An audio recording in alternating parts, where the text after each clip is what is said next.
Mulyati. Atau Ya, Ibu silakan. Mulyati Sahrani. Bu Mulyati, Ibu mengajarkan materi apa? Materi zakat pada anak kelas 5 SD, Bu. Materi zakat. Oke. Dalam Ibu menyusun rancangan modul ajar materi zakat itu, Ibu merujuk pada teori belajarnya siapa saja? Teori behaviorisme, kognitivisme, sama konstruktivisme, Bu. Oke, bisa Ibu jelaskan bagaimana relevansinya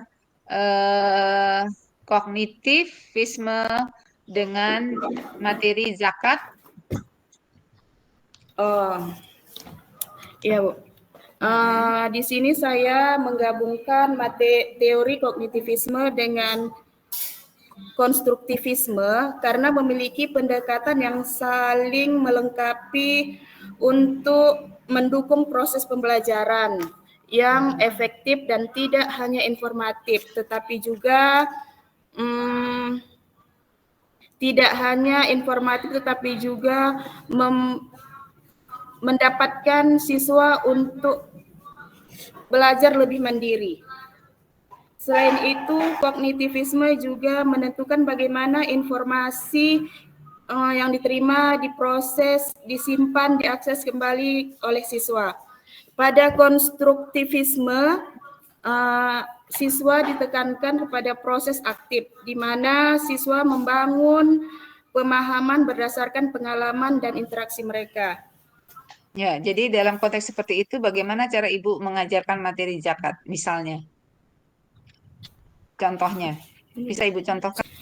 Biasanya saya agar materinya tersampaikan, saya menggunakan pendekatan yang menarik, interaktif dan sesuai dengan kebutuhan para siswa. Misalnya kita harus memahami kebutuhan dan karakter anak, menggunakan metode pembelajaran yang variatif, kemudian melibatkan Coba Ibu siswa praktekkan. secara Coba Ibu aktif. praktekkan. Coba Ibu praktekkan seperti apa? Misalnya gini, Bu, siswa langsung diajak melakukan zakat, seolah-olah seperti antara teman. Kemudian nggak gimana prosesnya, gimana aninya melakukan simulasi, Bu. Ya gimana, saya pengen tahu bagaimana Ibu melakukan simulasinya gitu loh. Kalau misalnya kayak kami semua dianggap murid Ibu melakukan praktek lah, Bu, antara siswa. Baik anak-anak Ibu, hari ini kita akan belajar tentang zakat. Agar kalian paham dan mudah mengerti dan lebih memahami, coba dulu satu-satu Ibu panggil ke depan, Nak. Biar kita belajar bagaimana membayar zakat dalam kehidupan sehari-hari, agar kalian bisa melaksanakannya secara langsung ketika bulan Ramadan tiba. Terus apa yang dilakukan untuk bisa paham bahwa zakat itu wajib dikeluarkan, berapa ininya misalnya? Kemudian saya menjelaskan berapa besarnya zakat yang diberikan, lalu dikumpulkan dan diberi kepada teman yang kemudian langsung mempraktekkan dengan membawa beras langsung, Bu. Di dalam menyusun modul ajar itu ya, Bu, komponen-komponen perangkatnya apa saja itu, Bu? Komponen-komponen dari perangkat pembelajaran dari materi zakat itu apa aja? Ada kompetensi awal yang termasuk profil pelajar Pancasila, kemudian ada sarana prasarana, target peserta didik, model pembelajaran. Kemudian pada kompetensi inti ada tujuan pembelajaran, kriteria ketercapaian tujuan pembelajaran, pemahaman bermakna, pertanyaan pemantik. Kemudian pada kegiatan pembelajarannya ada pendahuluan, kegiatan inti, dan penutup. Pada kegiatan akhir dilakukan asesmen. Pada asesmen ini saya melaksanakan 3 kegiatan, Bu. Apa? Apa aja? Diagnostik, formatif dan sumatif. Apa bedanya sumatif dan formatif? Kalau formatif itu dilaksanakan setiap satu bab. Kita akan melakukan latihan setelah satu bab selesai. Kalau dia sumatif, dilaksanakan setelah satu semester. Oke. Itu perbedaannya, Bu, formatif dan sumatif. Apa yang Ibu upayakan? Apa yang Ibu upayakan di saat Ibu mengajarkan materi zakat itu, ya, untuk bisa siswa itu memiliki pemahaman yang lebih dalam. Bagaimana cara Ibu Langsung untuk mempraktekkan, Bu. mempraktekkan aja? Langsung mempraktekkan. Selain itu bekerja sama dengan orang tua, melibatkan gimana ya? Dalam konteks bekerja sama orang tua itu di hal apanya ya, Bu? Dalam hal Ketika apa? ketika praktek disuruh membawa beras itulah, Bu. Ada kerjasama dengan orang tuanya. Oh, dan setelah itu ketika di bulan Ramadan anak dibawa langsung oleh orang tuanya. Kemana? Dan Dibawa langsung kemana? Untuk apa? untuk membayar zakat ke masjid atau ke rumah orang yang kurang mampu. Selain itu mengingatkan kembali kegiatan sebelum Ramadan melakukan zakat di masjid atau ke rumah-rumah orang yang kurang mampu lah, yang mustahik zakat lah, Bu. Mana cara Ibu melakukan pengembangan terkait dengan perangkat pembelajaran yang Ibu susun itu? Menggunakan metode problem based learning, model problem based learning. Seperti PBL. apa? Coba seperti apa? Secara inovatif yang berbasis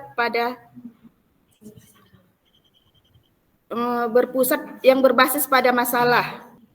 Bisa Ibu contohkan bagaimana PBL diaplikasikan dalam konteks materi zakat yang Ibu ajarkan? Menampilkan gambar melalui media pembelajaran, melalui video, Bu. Dan menggunakan PowerPoint, menampilkan gambar atau video mengenai zakat. Jadi masalahnya di mana, Ibu? Tadi problem based learning. Jadi artinya belajar berdasarkan pada masalah. Masalah yang Ibu ungkap di mana? Dalam konteks apa terkait dengan zakat itu? Masalahnya ketika saya menampilkan video, anak menganalisis hasil dari video yang saya tampilkan. Itu Mas. Iya, Bu. Upaya meningkatkan minat belajar siswa tentang zakat dalam pendidikan agama Islam melalui metode problem based learning pada siswa kelas 5 Sekolah Dasar Negeri 132416 Kota Tanjung Balai. Berapa kata itu, Bu? Ada berapa? 25 kata, Bu. 25 25. kira-kira. Kalau diringkas kan gimana kira-kira? Kalau diringkas, upaya meningkatkan minat belajar siswa tentang zakat melalui metode problem based learning pada siswa kelas 5. Oke. Kenapa Ibu memilih metode problem based learning untuk meningkatkan kemampuan tentang zakat? Alasannya apa, Bu?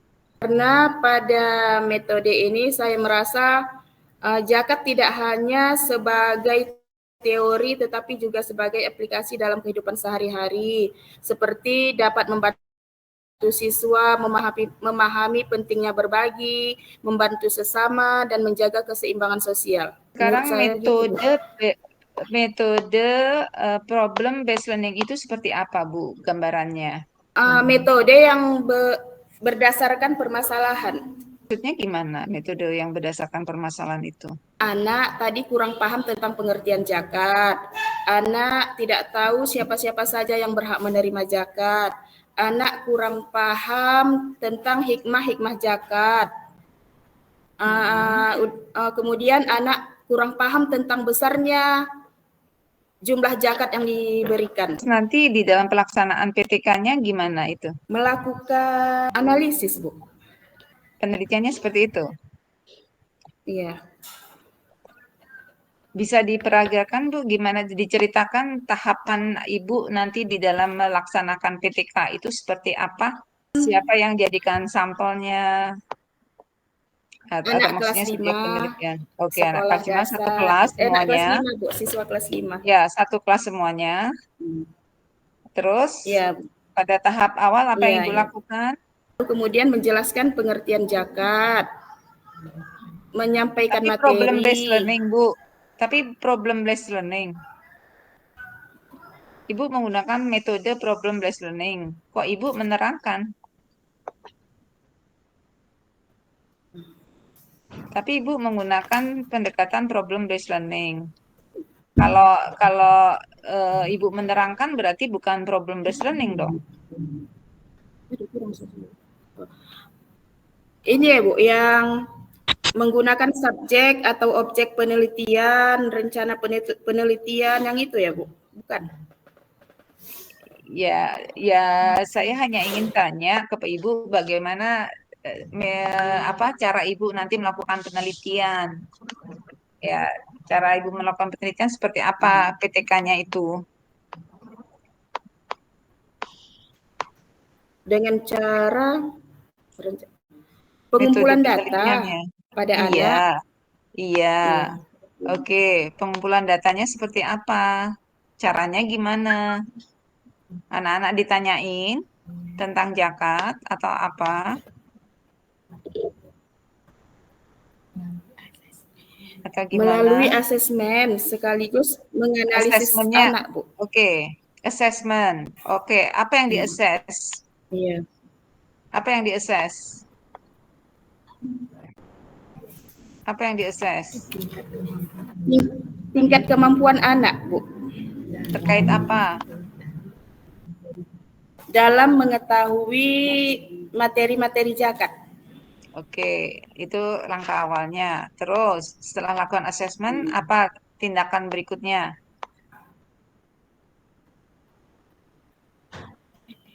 Melakukan perbaikan-perbaikan kepada siswa karena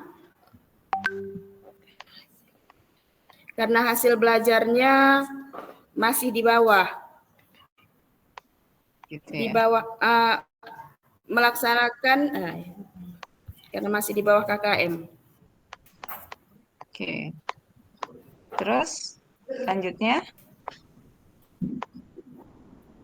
Kemudian melakukan analisis kembali